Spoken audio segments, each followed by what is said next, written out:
Hello everybody, Daz here, very happy to see all of you on other side of the screen. Today I would like to wrap up experimentations that I did a few weeks, and the subject of today's video for DazLab Stupid will be radiation. Serious subject, something that many of you was thinking around because of the craziness going on in the world. I also was thinking about this because a lot of products coming from China in our particular hobby, and the safety standards not very high in that country. Also metals that used in many of water cooling equipment is quite often from recycled sources, and who knows from where those coming from either. So I had some paranoid ideas that maybe there's potential radiation contamination for any of water cooling equipment, and I decided to get a new gadget, a toy so to speak, a radiation monitor or Geiger counter, and check around different water cooling parts and see if there any miracle or bad news coming out of it. I end up to be in a really deep and long rabbit hole because my knowledge of radiation was very basic, and as usual it was not easy subject. First of all, not much information going on internet. A lot of information that you can dig out is mostly related to people who work in a radiation environment, like nuclear station or something like this. Canadian status of how much radiation you can have in a safe manner. It's all related to people who work in a specific environment. It's not applicable to your house. American standards also wasn't that much helpful. For example, I found some reports and research subjects from US Department of Energy, and they're talking a lot about the fact that don't worry about it. Basically, you have more chances to die in a car crash than get radiation poisoning. And it's also saying that quite often radiations that you incur in your day-to-day life and mostly relate to medical procedures, like you go to X-ray or MRI, that you get radiation exposure, so to speak. So, and nobody basically talking about how radiation exists and which level going on around our lives, and basically how to measure it and how to know that what's safe, what is not. So I decided to just experiment with my own, and I purchased a Geiger counter from American website. I'm not sponsored by them, but I would like to share with you in case. It's geigercounters.com. Just have a website open right here. They have seems like a small shop, but they're actually subject matter experts. Best place that in one place I was found out different types of radiation, about proper measurement units. Of course, there are no freaking standard anywhere. You can have a CPM or millisieverts and other stuff. So Europe one thing, North America other things. Everything as usual. So I figured out, learn out what kind of measurements, and for each measurement what is safe levels, not so safe levels. Well, not even safe or not safe, it's more like we all surrounded by radiation. It's even coming from the space.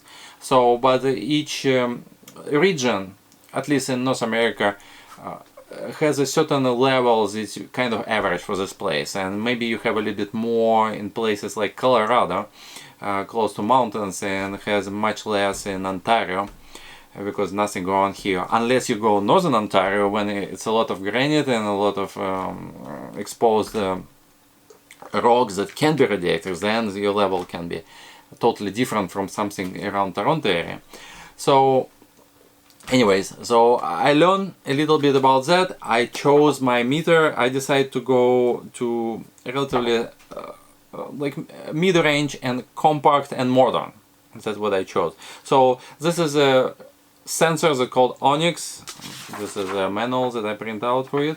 So basically why I like it is because unlike many other models, it has full-blown OLED screen, and not only shows you numbers, that of course you want to see numbers in different units. You can see like this millisieverts. Before I had counts per minute, but also even making graph for you And graph proven to be very helpful, as I found out, because like numbers you need to keep in head, like what was the numbers there, but maybe you get distracted or something. But with graph, which shows whatever it's measuring, which units it's measuring right now over the time, and if you go to some object which is slightly radioactive or not slightly radioactive, you will clearly see graph go up without fluctuation, because the nature of radiation, it's not stable. It's like this all the time.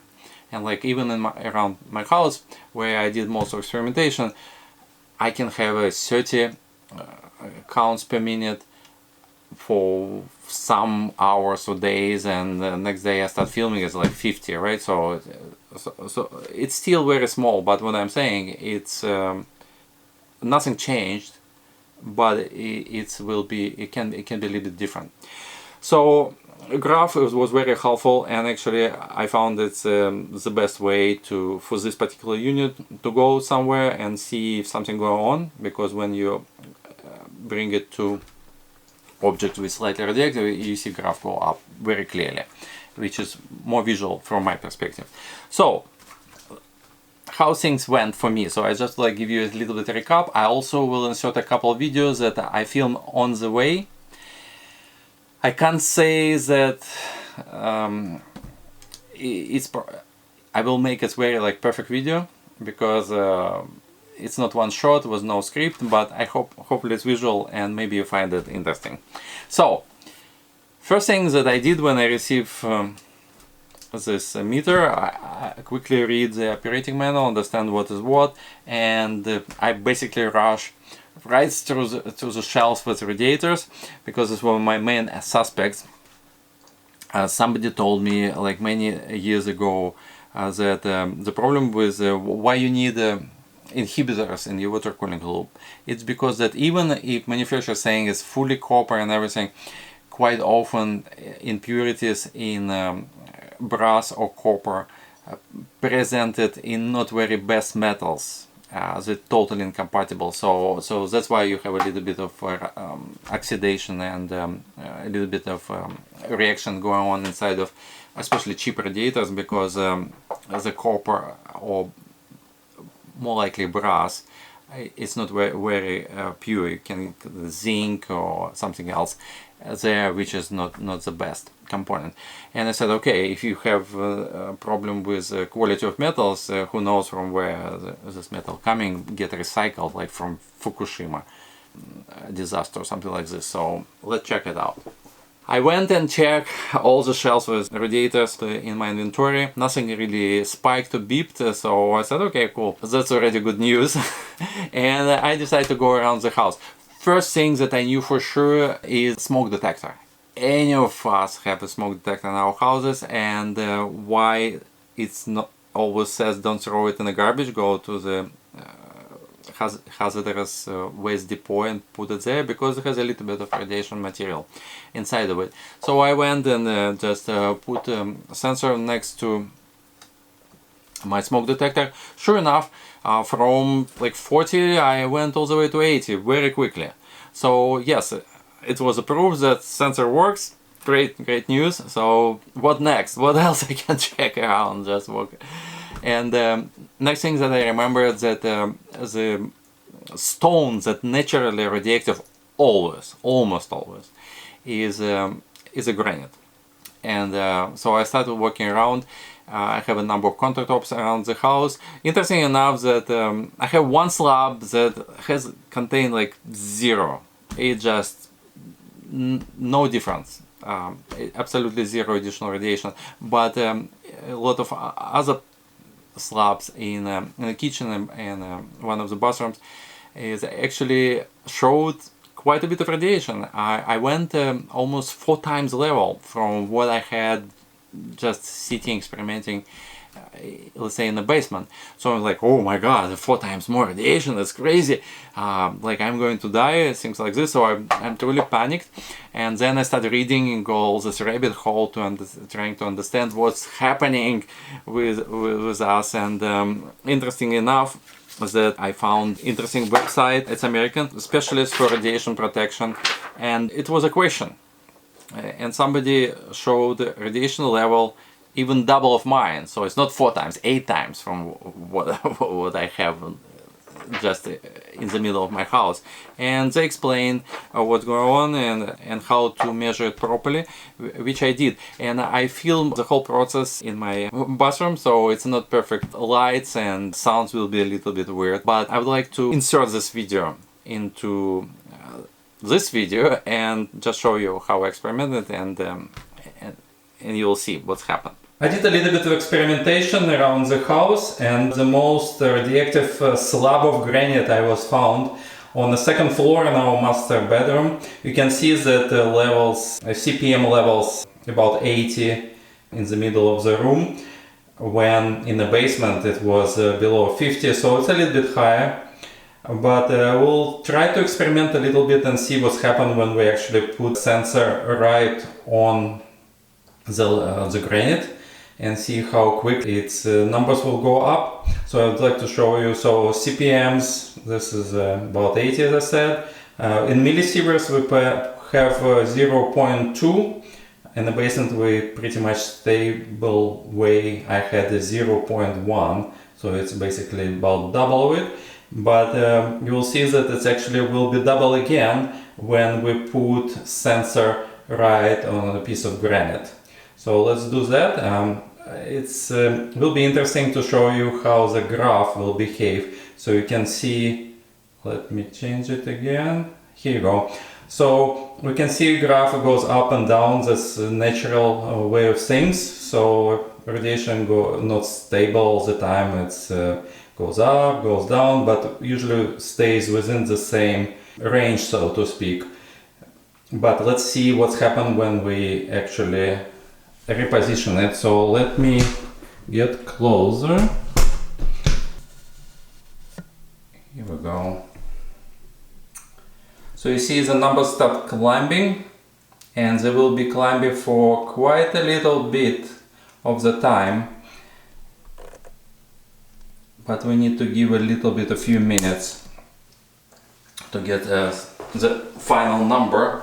So you see it's no more fluctuation up and down, and it's going up, up, up, up, up. You don't need to wait too long, a couple minutes, it's enough to get more or less new level of fluctuation, so to speak. But let's see what numbers we have so far.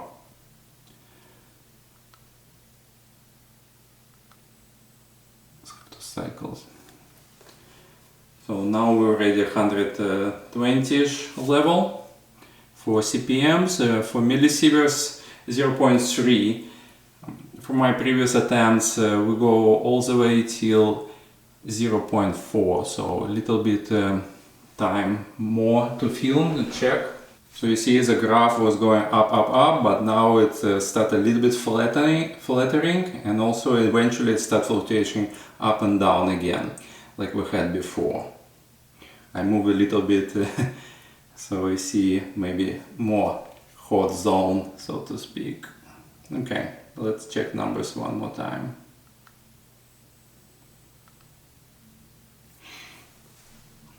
(144) level. And this is, yeah, 0.4. So that's about how much it goes. And if we go back to graph, you see now graph is going up and down again. Now, to be honest with you, when I did it first time, I freaked out a little bit because it basically 4 times the level.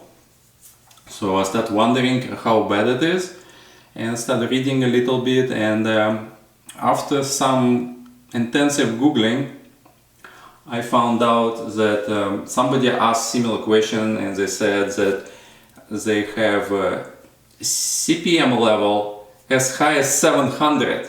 So you can see our level not so bad compared with that guy. That guy was freaking out really hard. So he wrote a message to like special radioactive services in US, and the answer was no, it's still okay, but also they point a few points that I found interesting. First of all, they said the type of tester that guy used, which is similar to what we have here, it's taking into account all three types of radiation. So we have alpha, beta and gamma all together.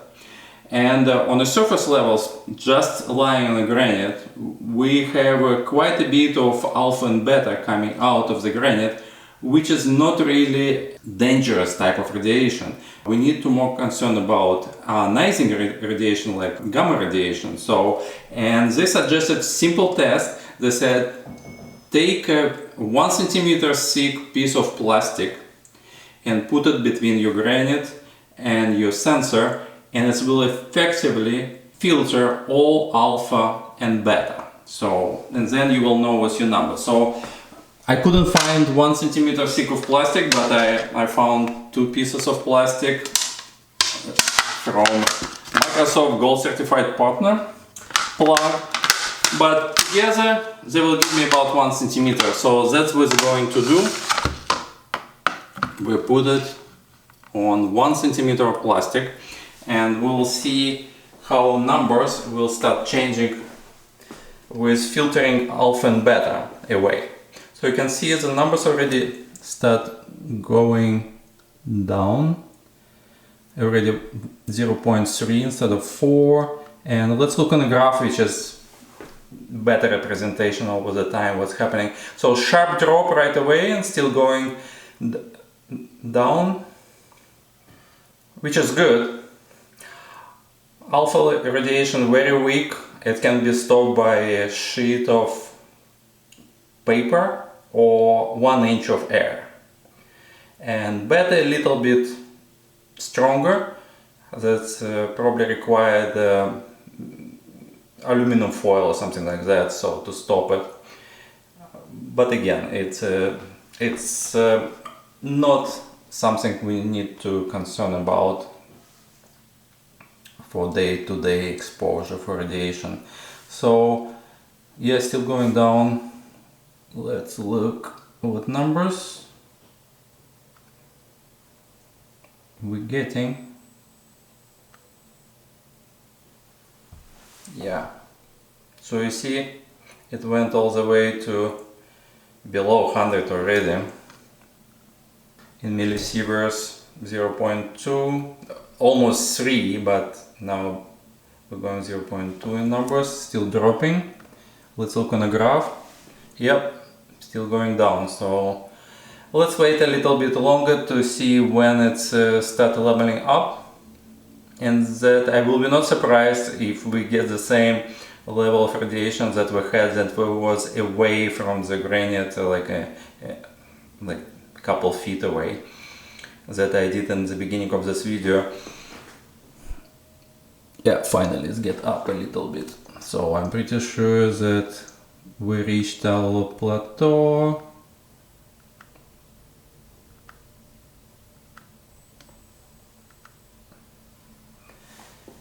Yeah, 0.8. Yeah, I think that's what we had. So quite a bit of difference just from a piece of plastic. And 0.2. Yeah, that's quite interesting.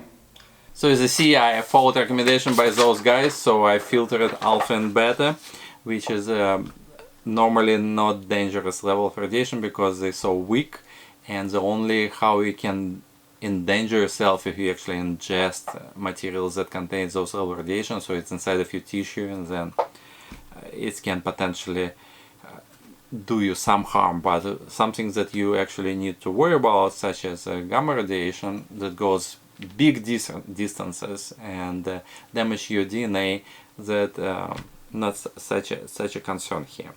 So the last thing that after I figure out that okay, first of all, that even if you have a little bit higher than average numbers, it's not necessary to be something to be concerned about.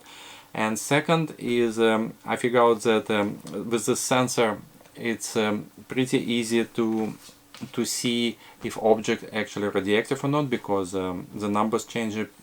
It's pretty sensitive, numbers changing pretty quickly, and also the graph is a good way to check out what's happening with particular object when you measure. So I decided and went to check a few water cooling parts, and I would like to show you that piece of experimentation as well, and let's see which products I double checked that it's safe. EK surface radiator.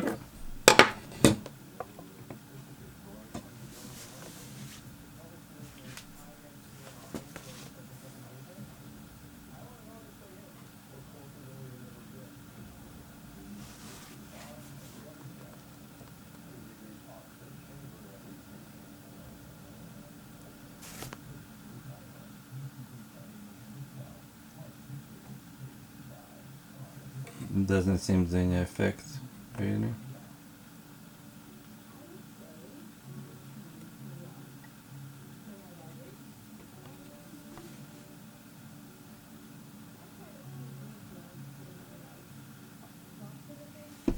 Nothing. Alpha Cool Nexus.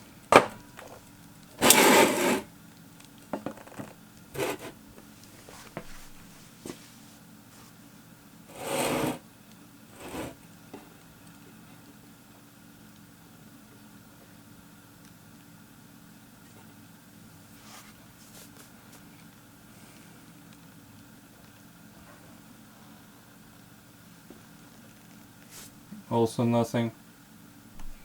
Dark side radiator.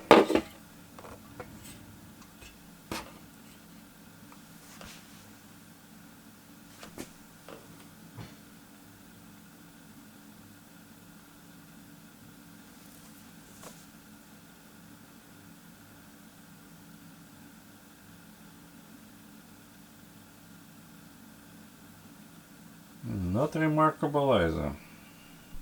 Velocity 2.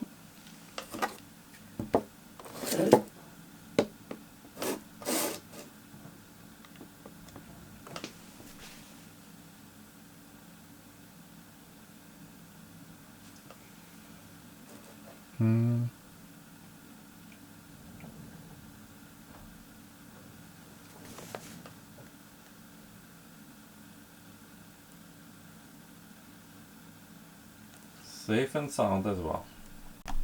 Heat killer in packaging, as I don't expect anything really.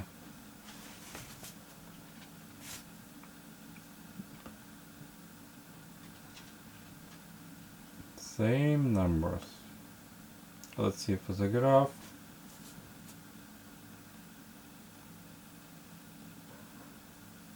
Unremarkable. Barrel water block. A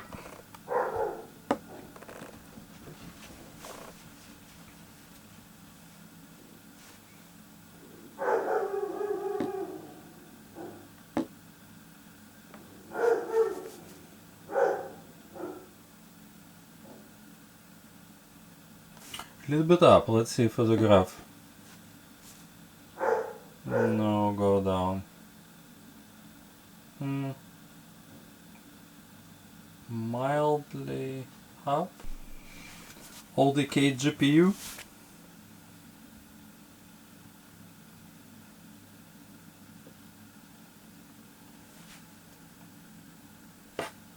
Unremarkable.